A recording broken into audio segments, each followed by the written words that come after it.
आस्था, आराधना एवं समर्पण के भक्ति पथ पर अग्रसित हो संपूर्ण विश्व को कृष्णमय करने वाले परम पूज्य पद्मनाभ जी महाराज के YouTube चैनल को सब्सक्राइब करें और सोशल मीडिया पर फॉलो करें। जय श्रीमन नारायण, जय भाष्यकार। का अवतार लेने का प्रयोजन है भगवान की जो गुण हैं उनको सार्थक करने के लिए भगवान अवतार लेते हैं। जब रावण जैसे दैत्य देवताओं को परेशान करते हैं, 10 बदन में दैवत परिशभ्यति दासरथी भाव, तब भगवान उन पर कृपा करने के लिए अवतार ग्रहण करते हैं महाराज।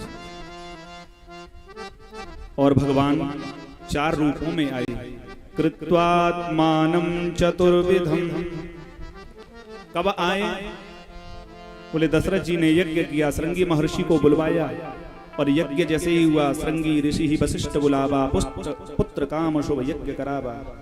यज्ञ कराया महाराज, और यज्ञ जैसे ही होने लगा, उस यज्ञ में देवता लोग आए और देवता लोग आकर के एक दूसरे से चर्चा कर रहे थे।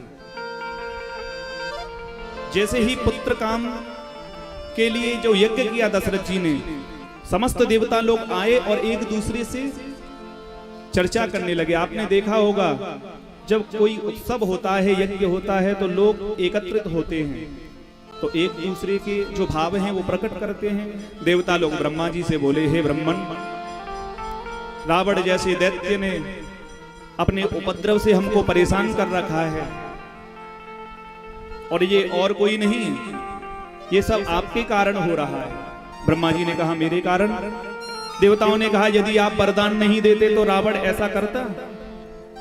सभी परेशान हैं महाराज, सभी परेशान हैं, सभी आप बीती सुना रहे हैं ब्रह्मा जी से, आप बीती सुना रहे हैं। चंद्रमा ने कहा, चंद्रमा कहता है ब्रह्मा जी से, ध्यान दे के सुनिए महाराज, चंद्रमा ने क्या कहा? चंद्रमा कहता है मैं रावण की सभा में रहता हूं, क्योंकि रावण ने सभी देवताओं को बंदी बना रखा था। रावण की सभा में रहता हूं और रावण के जो दूत हैं वो मुझे डांटते हुए कहते हैं, न बोल चंद्र मंद बुद्धि, अये चंद्रमा मंद बुद्धि, कम बोलो, धीरे बोलो। न बोल चंद्र मंद बुद्धि, इंद्र की सभा नहीं। अरे ये इंद्र की सभा नहीं है, ये लंकेश रावण की सभा है, धीरे बोलो, कम बोलो। न बोल चंद्र मंद बुद्धि, इंद्र की सभा नहीं। जब चंद्रमा ने कहा तो वहीं पर बृहस्पति जी खड़े थे। बृहस्पति जी ने भी कहा महाराज मेरी तो और दशा बेकार है। बृहस्पति ने कहा मेरी और दशा खराब है। ब्रह्मा जी ने कहा तुम्हारे साथ क्या हुआ? तो कहा रावण की सभा में मुझे मंत्रणा के लिए बिठा रखा है और मुझसे यदि कुछ पूछते हैं मैं कुछ बताता हूं, यदि थोड़ा ऊपर बोल दूं तो रावण के जो दूत हैं वो मुझको डांटते हुए कहते हैं, स्वल्पम जल्प बृहस्पति जड़मते, ए जड़पते बृहस्पति, स्वल्पम कम बोलो, स्वल्पम जल्प बृहस्पति जड़मते, कम बोलो, धीरे बोलो। ये सभा कोई इंद्र की नहीं है, ये लंकेश रावण की सभा है। स्वल्पम जल्प बृहस्पति जड़मते, नैसा सभा वज्रिणा, ये इंद्र की सभा नहीं है। अब तो महाराज ब्रह्मा जी स्वयं अपनी बीती सुनाने लगे। ब्रह्मा जी ने कहा अरे तुम्हारी तो इतनी दशा खराब है। ब्रह्मा जी ने कहा, ब्रह्मा जी का क्या काम था? बोले लंका में जाकर के ब्रह्मा जी को वेदों का पाठ सुनाना पड़ता था रावण को। रोज नित्य ब्रह्मा जी जाकर के वेदों का अध्ययन कराते, वेद सुनाते, और यदि किसी दिन ब्रह्मा जी जल्दी पहुंच जाएं समय से तो रावण के जो दूत हैं वो डांटते हुए ब्रह्मा जी को कहते हैं, ब्रह्मन अध्ययनस्य नैव समय, ए ब्रह्मा जी ये अभी अध्ययन का समय नहीं है, अभी जाओ जाकर के बाहर बैठो और जब अध्ययन का समय होगा तब अंदर आना। ब्रह्मन अध्ययनस्य नैव समय तूष्णीं बहिः स्थीयताम्। आप बाहर जाके बैठो, जब वेद का समय होगा तब आकर के आप वेदों का उच्चारण करना। बड़ी अद्भुत बात कही।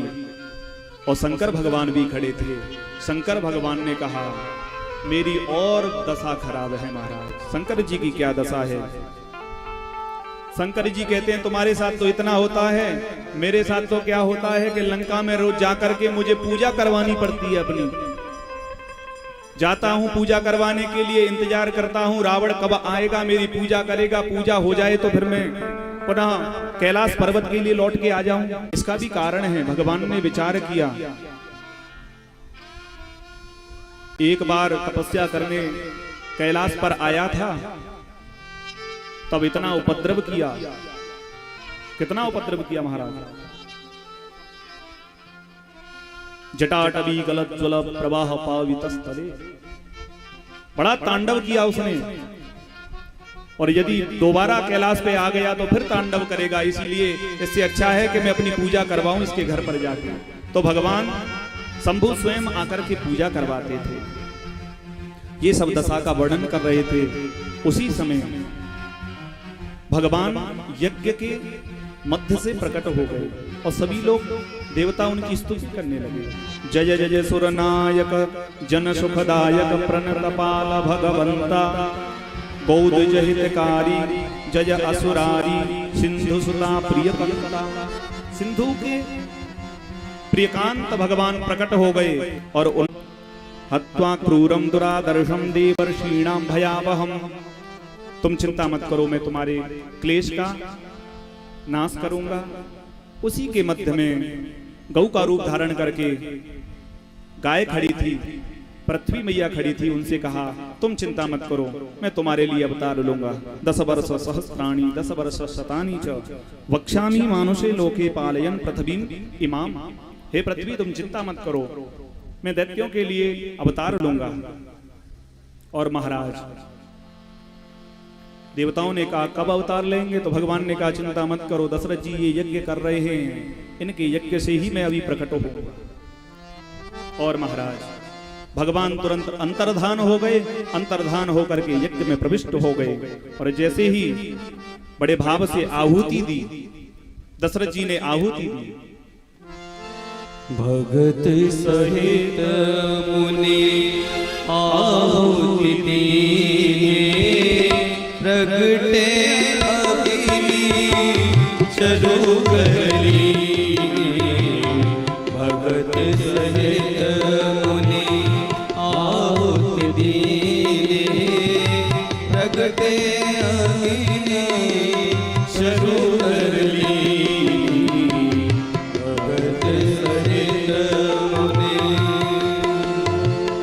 जो वशिष्ठ कछो हृदय विचारा, जो वशिष्ठ कछो हृदय विचारा, सकल काजु सिद्ध काजु सिद्ध तुम्हारा। भगत सहित मुनि आहुति दीने, प्रगटे अग्नि चरु गली। भगत सहित आहुति दीने।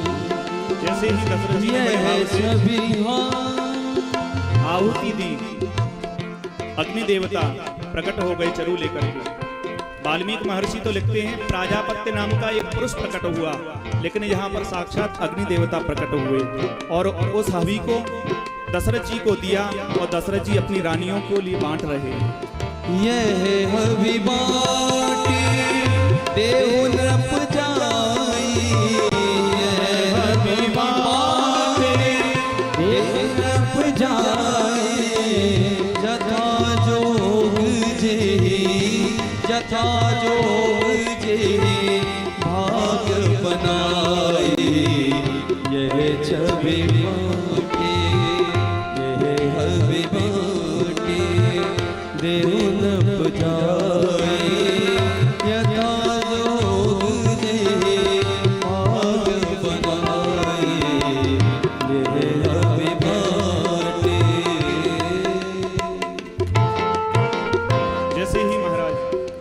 दशरथ जी ने यज्ञ किया। यज्ञ से भगवान अग्नि देवता प्रकट हुए चरु लेकर के। दशरथ जी ने अपनी तीनों रानियों के लिए बांटा। रामचरितमानस में और महर्षि वाल्मीकि ने जो वाल्मीकि रामायण में लिखा है, दोनों का क्रम अलग अलग है बांटने का। रामचरितमानस में लिखा है दशरथ जी ने पहले कौशल्या को दिया आधा भाग, और जो आधा बचा था उसमें से आधा लेकर के कैकेयी को दिया, और जो आधा बचा था उसमें से आधा आधा करके कौशल्या और कैकेयी के हाथों से सुमित्रा जी को दिलवाया। ये तुलसीदास जी ने लिखा है। और महर्षि वाल्मीकि क्या लिखते हैं, पहले कौशल्या को दिया आधा भाग, और जो आधा भाग था उसमें से आधा भाग पहले फिर सुमित्रा को दिया, और जो आधा बचा उसमें से आधा आधा करके आधा भाग कैकेयी को और पुनः फिर आधा भाग सुमित्रा को दिया। ये महर्षि वाल्मीकि ने क्रम बताया है।